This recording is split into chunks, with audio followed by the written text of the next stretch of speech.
हम common sense से solve कर सकते हैं यूपी पीसीएस में। जैसे पिछले वीडियोस में मैंने बताया था, बहुत सारी ट्रिक्स लगती हैं, एलिमिनेशन ट्रिक्स लगती हैं, कुछ ट्रिक्स को हमने डिस्कस किया था। आज हम बात करेंगे एकदम कुछ भी ट्रिक्स लगाने की जरूरत नहीं, एकदम कॉमन सेंस से बहुत सारे क्वेश्चन यूपी पीसीएस में सॉल्व किए जा सकते हैं। आइए एक करके सॉल्व करते हैं, आपको खुद समझ में आने लग जाएगा। अब क्वेश्चन नंबर 1 ये से बात करता हूँ मैं। अब क्वेश्चन नंबर 1 में क्या बोल रहा है, which among the following provision part of the constitution is not correctly match. ठीक है, इसमें बोल रहा है ऑफिशियल लैंग्वेज पार्ट क्या है 17, tribunals part 11, the scheduled and tribal area part 10 and the union territory part 8।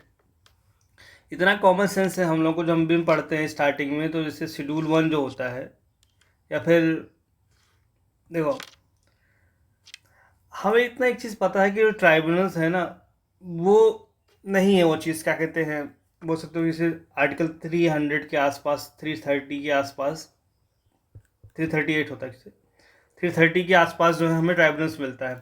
तो वह ट्राइब्यूनल जो है पार्ट 11 तो नहीं होगा ना। अब देखो 240 जो है हमारा पंचायती राज होता है, वो पार्ट 9 में आता है। ट्राइब्यूनल जो है वो इतना पास में नहीं होगा, कुछ और नंबर में जाएगा, 15 16 के आसपास जाएगा, इसलिए पार्ट 11 नहीं होगा। इसलिए कॉमन सेंस है कि ऑप्शन सी। और मैंने क्या बताया था सुपर ट्रिक, कुछ भी समझ में ना आए तो ऑप्शन सी ले लो चुपचाप, इसलिए इसका आंसर सी हो जाएगा। बाकी आप सॉल्व कर देना। अगला क्वेश्चन नंबर 2 की बात करते हैं। मतलब थोड़ा दिमाग शांत रखना है, कॉमन सेंस लगाना है, आंसर आ जाएगा। अब इसकी बात करता हूँ। अब इसमें कुछ आर्टिकल्स दिए हुए हैं, इनको मैच करना है। अब एक सिंपल सी बात है, इसका सबसे अच्छी बात क्या होती है, जो ये मैचिंग वाला होता है, इसमें एक एक ऑप्शन आपको पता है ना, एक पार्ट, तो बाकी आपका आंसर आ जाता है। अब बताता हूँ कैसे आता है आंसर। इसे सिंपल सा कॉमन सेंस लगाना है। इससे हमें पता है कि आर्टिकल 280 पता है मान लो, तो बहुत अच्छी बात है। 280 क्या होता है, फाइनेंस कमीशन होता है, लगातार लगातार पूछा जाता है। तो सी का 2 होगा, सी का 2, सी का 2, सी का 2, 2 एक जगह है बस, मतलब आंसर भी हो जाएगा। नहीं पता तो आर्टिकल 324 भाई, हम लोग सिविल सर्विसेज की तैयारी करते हैं, सॉरी सिविल सर्विसेज की तैयारी करते हैं, 315 हमें पता होना चाहिए। आर्टिकल 315 जो है, ठीक है, वो पता होना चाहिए, सिविल सर्विसेज वगैरह की तैयारी करते हैं। तो इसलिए बी में सी कहाँ पे है, बी में 3 कहाँ है, बी में 3 दो जगह है, तो यहाँ पे कन्फ्यूजन हो सकता है। बट अगर आपको फाइनेंस कमीशन वाला पता है ना, तो आप सीधा आंसर पे आ जाओगे। इसलिए फाइनेंस कमीशन का तो वैसे भी आर्टिकल आपको याद रहता है। फाइनेंस कमीशन जो है प्रीलिम्स में भी आता है, मेंस में भी आता है। क्वेश्चन नंबर 7 देखते हैं कॉमन सेंस से। मतलब इसमें बहुत ज़्यादा थोड़ी बहुत नॉलेज लगेगी, थोड़ा बहुत कॉमन सेंस, ट्रिक से ज़्यादा नॉलेज कॉमन सेंस है। अब यहाँ पे देखो, इस वाले क्वेश्चन में इसको हमने और तरीके से सॉल्व किया था, बट एक कॉमन सेंस भी इसका तरीका है। देखो, क्वेश्चन ऑफ द फॉलोइंग पे या schedule subject is not correctly match. इससे पूछ रहा है कौन सही सुमेलित नहीं। थर्ड शेड्यूल जो है फॉर्म ऑफ ओथ नहीं पता। 8 शेड्यूल लैंग्वेज पता है हमें। Allocation of seats and council of state. यार एक चीज़ सोचो ना, जब शेड्यूल 1 2 3 4, यहाँ तो कहीं ना कहीं सीट ओथ और यही सब सारी चीज़ों में रह जाता है ना। राज्यसभा की सीट हो गई, उसका शपथ हो गया, उसमें कौन कौन सा उसमें दिया हुआ चीज़ें, सारी चीज़ें दे रखी होती हैं। अब 8 शेड्यूल तो हमें पता है लैंग्वेज होती नहीं पता तब भी, लेकिन इतना ज़रूर पता है कि 9 शेड्यूल जो है, 9 शेड्यूल जो है वो allocation of council of state तो नहीं है। ये तो 100% श्योर है, स्टार्टिंग के शेड्यूल में है, इसलिए इसका आंसर सी हो जाएगा। नहीं पता बाकी सही है नहीं सही है ये हमें नहीं पता, लेकिन इतना पता 9 शेड्यूल जो है वो नहीं है। बस 9 शेड्यूल जो स्पेशल कुछ एक्ट्स दिए होते हैं, ये कॉन्स्टिट्यूशनल अमेंडमेंट एक्ट फर्स्ट में आया था 1951 में, इसी की वजह से तो अम्बेडकर ने डिज़ाइन किया था। ठीक है, और देखते हैं कुछ कॉमन सेंस क्वेश्चन। मैंने देखो इसको पहले भी आप लोगों को कराया है कुछ अलग ट्रिक्स के साथ, नहीं तो कॉमन सेंस से भी इसको सॉल्व कर सकते हो। इस वाला क्वेश्चन देखो, पूछ रहा है कि post of secretariat parliament which of the following statements are correct. ठीक है, बोल रहा है कॉमन पोस्ट में भी, यहाँ पे मे भी है, created for secretariat of each house of, संसद के प्रत्येक सदस्य सदन के सचिवालय के लिए सम्मिलित पदों के सृजित किया जा सकता है। हाँ किया जा सकता है भाई, कॉमन सेंस है। The parliament has right to regulate the service condition of secretariat staff either house. हाँ बिल्कुल सही बात है, हो सकता है, इसलिए इसका आंसर सी होगा। कुछ भी नहीं पता सुपर टिक क्या बोलती है, सी ले लो। अदरवाइज क्या है कि आप कॉमन सेंस थोड़ा नॉलेज लगा के भी आंसर पहुंच सकते हो। अगला देखते हैं, इसमें बताओ। All elections of panchayat are conducted by, इसमें बोला state legislature, state election commission of India, Panchayat Raj commission. तो एक बात बताओ, स्टेट लेजिस्लेचर का इलेक्शन कराना होता है? नहीं होता है ना। पंचायत राज कमीशन का इलेक्शन कराना होता है? नहीं होता ना। स्टेट इलेक्शन कमीशन या फिर इलेक्शन कमीशन ऑफ इंडिया में से दो में से एक आंसर होगा। आप लोग को इतना पता है कि जब पंचायत का इलेक्शन करवाने के लिए ही स्टेट इलेक्शन कमीशन बना है, इतना तो बेसिक आइडिया है ना, तो बस आंसर ले लो। 50-50 में वैसे भी आ गए थे आप। एक और क्वेश्चन करते हैं, थोड़ा शांति रखो। हाँ ये देखो, इसमें common sense. Charak Samhita it divided into how many chapters and sections. भाई चरक संहिता आपने पढ़ी या कभी किसी ने नहीं पढ़ा, लेकिन इसको कॉमन सेंस से सॉल्व कर सकते हैं। बताता हूँ मैं कैसे। इसे बोला 120, 8, 100, 5, 80, 7, 60, 8। कुछ सिमिलरिटी देखो इसमें, जिसको बोलते हैं अलाइक या फिर एक रीजनिंग दिखती है। देखो 7, 80 ये तो कोई रीजनिंग नहीं दिख, समझ में नहीं, कोई अलाइक जैसा नहीं है। 5, 100 नहीं है, लेकिन एक चीज़ देखो इस वाले ऑप्शन में ए और डी में 8, 8 कॉमन है, 60, 120 है। ठीक है, तो एक चीज़ याद रखो, जब भी इसे नंबर स्टार्ट होता है 1, 2, 3, 4, तो मोस्टली ना स्टार्टिंग के नंबर सही नहीं होते, लास्ट से कुछ नंबर या मिड वाले कुछ नंबर होते हैं सही होते हैं। तो यहाँ पे 60 और 80, 60 और 8 नहीं सही होगा, बल्कि 120 और 8 सही हो जाएगा। ये कॉमन सेंस लगेगा, करते करते आएगा। एक और, कुछ ऑफिसर वाज डोन भाग दुहा। भाग दुहा किसे कहते थे? पहला बोल रहा है कि समाचार पहुंचाने वाला दूत, जंगलों का प्रधान अधिकारी, युवा विभाग का प्रधान अधिकारी, राजस्व कर जमा करने वाला, या फिर रेवेन्यू कलेक्टर। देखो भाग मतलब क्या होता है? पार्ट, किसी चीज़ का पार्ट। दोहा मतलब दोहन करना, होता नहीं, किसी चीज़ का दोहन करना। तो किसी चीज़ के भाग का दोहन करने वाला कौन होता है? जैसे मान लो कोई कर लगा हुआ है, मान लो कोई धान मतलब कोई खेती कर रहा है, उस पर कुछ कर है 16%, तो क्या है 16% का दोहन कोई कर रहा है, कौन कर रहा है? भाग दुहा। भाग दुहा कौन हो जाएगा? Revenue collector. शब्द को तोड़ो, ठीक है, शब्द को तोड़ोगे तभी आंसर पहुंचोगे। उसके बाद और क्वेश्चन करते हैं।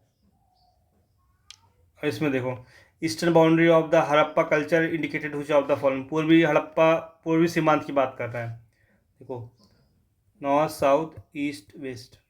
यार हड़प्पा आप सबको पता है कि पाकिस्तान में है। राखीगढ़ी आपको पता है कि पूर्वी में तो नहीं है। आलमगीरपुर और मांडा में कन्फ्यूजन हो सकते हो। देखो अपने यूपी में या फिर बिहार में कहीं ना कहीं ज़्यादातर जगह पे पुल लगा होता है ना, सहारनपुर, सुल्तानपुर, बहुत सारे पुल लगे होते हैं। तो ये कहीं ना कहीं समझ में आ रहा है कि या तो हरियाणा या फिर यूपी के आसपास का एरिया हो सकता है, ईस्टर्न चीज़। पुल लगा है तो ये ले लो। मांडा वैसे समझ में आ रहा है कि मांडवा और मांडा सब कहीं महाराष्ट्र कर्नाटक वाला रीजन हो सकता है, इसलिए। और दिखाता हूँ तुम्हें जादू, देखो ये क्वेश्चन बड़ा मस्त क्वेश्चन है, इसको ध्यान देखो। पूछ रहा है कि consider the region of the following Peshwas, arrange them in the chronological order. इनको क्रोनोलॉजिकल ऑर्डर में, मतलब एक ऑर्डर में अरेंज करना है। पूछ रहा है बालाजी विश्वनाथ, बाजीराव, नारायण राव, माधवराव। अब एक चीज़ बताओ, बालाजी विश्वनाथ तो हम सबको पता है कि बाजीराव के पापा थे, बाजीराव फर्स्ट। देखो कोई जब फर्स्ट लिखा होता है किसी के नाम के आगे, तो ऑब्वियस सी बात है सेकंड भी आया होगा। सेकंड तो फर्स्ट से पहले आएगा ना। तो एक चीज़ बताओ, बालाजी विश्वनाथ से कौन कौन स्टार्ट हो रहा है? बालाजी विश्वनाथ से ए स्टार्ट हो रहा है, बी और डी, ए बी डी में से कोई आंसर होगा। उसके बाद अपने को पता है बाजीराव जो थे उसके बेटे थे, ये भी पता है, तो 1 के बाद 2 आ जाएगा। अब बी और डी में कन्फ्यूज़न है, हमें चूज़ करना नारायण राव और माधवराव में। देखो नारायण राव 1 तो लिखा नहीं है, नारायण राव 2 तो लिखा नहीं है, हाँ लेकिन माधवराव 1 जरूर लिखा है। तो माधवराव 1 लिखा है तो माधवराव 2 भी रहे होंगे ना। पेशवा कितने दिन तक रहे? ज़्यादा टाइम तो रहे नहीं थे। चांस ये बन रहे हैं। देखो हम यहाँ पे कॉमन सेंस लगा रहे हैं, हमें आंसर नहीं पता है बट आंसर लेना है। तो माधवराव 1 पहले आएंगे नारायण राव से, तो मतलब 4 तो पहले आएगा, इसलिए इसका आंसर डी हो जाएगा। और क्वेश्चन आपको दिखाता हूँ, क्वेश्चन तो भर भर के आए हैं। अब ये देखो, पूछ रहा है कि निम्नलिखित में से कौन एक 1857 की विद्रोह स्थान पे सुमेलित नहीं है? बैरकपुर 29 मार्च, मेरठ 10 मई, लखनऊ 4 जून, झांसी 11 मई। अरे भाई 10 मई जो था वो डेट डिसाइड थी, ये 1857 की क्रांति की, ठीक है। लेकिन बैरकपुर में पहले जो कि मंगल पांडे थे उन्होंने पहले स्टार्ट कर दिया था, इसलिए बैरकपुर तो सबसे पहले आएगा, सही बात है। मेरठ देखो 10 मई से स्टार्ट हुआ था, लखनऊ बाद में स्टार्ट हुआ 4 जून। आपने को इतना पता है कि जब 10 मई को स्टार्ट हुआ था ये 1857 क्रांति, डेढ़ साइड थी, तो 11 मई को झांसी में तो होने जाएगा। इतना तेज तो कनेक्टिविटी नहीं थी, इतना कम्युनिकेशन नहीं था। झांसी का जो था लेट में हुआ था, इतना सबको पता है कि इतना नहीं था। और झांसी सबसे पॉपुलर है, डेट भी पता होनी चाहिए, और डेट पता होना चाहिए, इसलिए आयोग ने गलत डेट दी है, इसलिए आपको याद होना चाहिए, इसलिए गलत डेट है उसको चूज़ कर लो। दूसरी बात कॉमन सेंस ये है इसमें कि जब 10 मई डेट डिसाइड थी तो 11 मई को यहाँ पे नहीं हुआ था, ठीक है। यहाँ से इसका आंसर हो जाएगा, बाकी सही है। ये देखो, तो सबको पता है, बच्चे बच्चे को। Which was the name of female regiment constituted by part of Azad Hind Fauj, Netaji Subhash Chandra Bose. यार रानी भागनी पता नहीं कौन थी, नहीं पता। भारत माता रेजिमेंट नहीं पता था, वीरांगना रेजिमेंट नहीं पता, इतना पता था झांसी रानी रेजिमेंट उन्होंने बनाया था, क्योंकि सबसे पॉपुलर भी स्टेटमेंट है ये, मतलब ऑप्शन है, और कहीं ना कहीं उन्होंने बनाया भी था, कॉमन सेंस है। ये बताओ, who was the rebellion of Bareilly. ऐसे पूछ रहा है बरेली से किसने रिबेल किया, भाई इसमें हमें नहीं पता, लेकिन जो बाकी ऑप्शन दिए वो पता है कहाँ कहाँ। जैसे ये नाना साहब जो थे बिठूर थे, इसलिए ये आंसर नहीं होंगे। कुंवर सिंह जो थे वहाँ से थे, जगदीशपुर बिहार से, इसलिए ये आंसर नहीं होंगे। हजरत महल लखनऊ से थी, इसलिए ये आंसर नहीं होंगे। तो जो बच रहा है वही आंसर ले लो, सिंपल सी बात है। पर याद होना हो, क्या फ़र्क पड़ता है। अरे यार भार भार के क्वेश्चन है, कॉमन सेंस लगाओ बस, ज़्यादा परेशान होने की जरूरत नहीं। अब ये देखो, ये सबसे डिफिकल्ट क्वेश्चन रहा होगा, लेकिन to whom does the credit goes for the development of cocoa and sugar in agriculture India. Philippines में नारियल एवं गन्ने की किस विकास का श्रेय किसको जाता है। देखो, ये भारत, ये दुनिया है, ऐसे देखो समझाता हूँ। ये दुनिया है, भूमध्य रेखा है, ये ट्रॉपिक ऑफ कैंसर है, ट्रॉपिक ऑफ कैप्रिकॉर्न है, उसके बाद 60 डिग्री पे है, ठीक है। ये 30 डिग्री है, ये 60 डिग्री है, मतलब ये रीजन जो है ट्रॉपिकल रीजन हो जाएगा, ये सब ट्रॉपिकल रीजन या टेम्परेट रीजन हो जाएगा, ठीक है।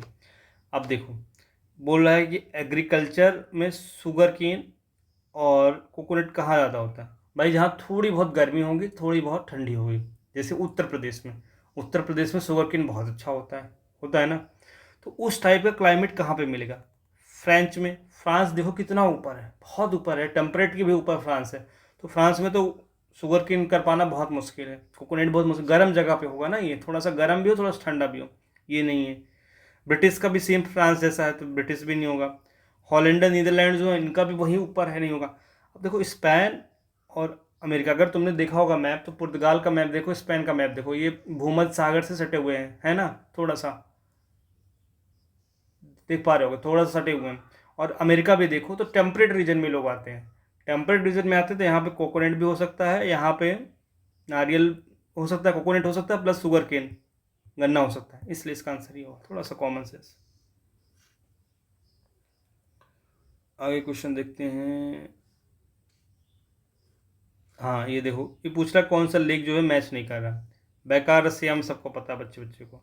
मिशिगन अमेरिका में सब बच्चे बच्चे को पता है। Maracaibo Venezuela and Onega Canada. देखो ओनेगा कनाडा नहीं, देखो ओनेगा कुछ चाइनीज जैसा नाम लग रहा है, या फिर अफ्रीकन नेम लग रहा है। कनाडा का नाम कुछ इंग्लिश वाला नेम होगा, इसलिए आंसर सी ले लो। वैसे भी सुपर टिक बोलती है जब कुछ भी समझ में आए, ऐसे ही ले लो। बहुत सारे क्वेश्चन है यार, अब कितने सब तो नहीं करा सकता ना, समय की भी पाबंदी होती है आप लोगों के लिए। बट यही है कि थोड़ा कॉमन सेंस कुछ ट्रिक फॉलो करो, हो जाएगा। अभी ये वाला क्वेश्चन देख लो बस, उसके बाद लास्ट क्वेश्चन है, नॉट करेक्टली पूछ रहा है। ये बोल रहा है कि दीनदयाल उपाध्याय योजना ग्रामीण कौशल योजना 2014 में आई, ठीक है। Rural housing internet subsidy scheme 2017 में आई, हो सकता है। श्यामा प्रसाद मुखर्जी रूरल मिशन 2015 में आया था। संसद आदर्श ग्राम योजना 2014 में आई थी। अब इसमें थोड़ा कॉमन सेंस लगा, पूछ रहा कौन सही नहीं है। पहले ग्राम को विकसित किया जाएगा, फिर शहर को विकसित किया जाएगा, राइट। संसद आदर्श ग्राम योजना 2014 हो सकती है। उसके बाद क्या है, दीनदयाल ग्रामीण कौशल योजना, ये भी हो सकती है। Rural housing interest subsidy scheme, ये भी हो सकती है। ये बोल रहा है कि श्यामा प्रसाद मुखर्जी रूर अर्बन मतलब रूरल प्लस अर्बन, मतलब जब शहर और गांव दोनों विकसित हो जाएगा ना, तभी तो रूरल अर्बन आएगा। अभी तुम शहर को 2017 में विकसित कर रहे हो और 2015 में तुम शहर और गांव को विकसित कर दे रहे हो। ये तो उल्टा हो गया ना, पहले तो शहर विकसित होगा, पहले गांव विकसित होगा, फिर शहर विकसित होगा, फिर दोनों विकसित होंगे ना। पहले तो दोनों एक साथ नहीं विकसित हो जाएंगे। इसलिए कॉमन सेंस है कि आंसर का सी गलत होगा। वैसे भी सुपर टिक बोलती है जहाँ कुछ भी समझ में ना आए आंसर सी लो। आई होप आपको वीडियो बहुत पसंद आया होगा। ऐसे बहुत सारे मेरे पास ट्रिक बची हैं। ऐसे वीडियो अगर आप चाहते हो तो मैं कंटिन्यू करूं, आप लोगों की पढ़ाई में हेल्प करूं, थोड़ा बहुत आपके मार्क्स बढ़वा सकूं। प्लीज़ चैनल को सब्सक्राइब कर लो, वीडियो को लाइक कर लो। मिलते हैं अगले वीडियो में। थैंक यू सो मच मेरे भाइयों और सिस्टर्स। Thank you.